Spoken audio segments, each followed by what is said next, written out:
টঙ্গী বিশ্ব ইজতেমার মাঠ থেকে তো আমরা দেখতে পাচ্ছি তো কাজ চলতেছে। তো এখানে দেখতে পাচ্ছি পাখি, অসংখ্য পাখি দেখা যাচ্ছে এখানে, হাজার হাজার পাখি। তো টঙ্গী বিশ্ব ইজতেমার সম্পূর্ণ খুঁটিগুলো গাড়া হয়ে গেছে। তো ইলেকট্রিক লাইনগুলো টানা হচ্ছে। তারপরে দেখুন উপরে ছাউনিগুলো এখন দিবে, যে চটগুলো রাখা হয়েছে এটা শুধু উপরে দিবে। তো এদিক দিয়ে হয়নি, অনেক অনেক জায়গা দিয়ে আপনার সম্পূর্ণ কাজ হয়ে গেছে। তো এখানে দেখুন হাজার হাজার পাখি দেখা যাচ্ছে, দেখুন কত পাখি।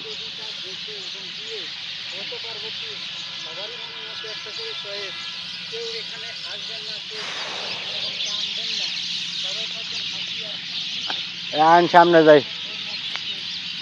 তো সামনে কিন্তু ওদিক দিয়ে কাজ মোটামুটি কমপ্লিট হয়ে গেছে। তো এদিক দিয়ে শুধু বাকি আছে,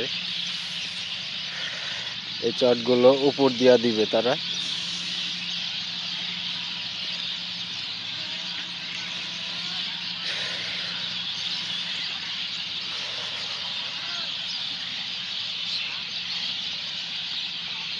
তো এখনো ভিতরে কাজ চলতেছে, দেখুন অনেক দূর দূরান্ত থেকে লোকজনেরা আসতেছে কাজ করার জন্য। তারা নিজ খরচে নিজ দায়িত্বে কাজ করতেছে।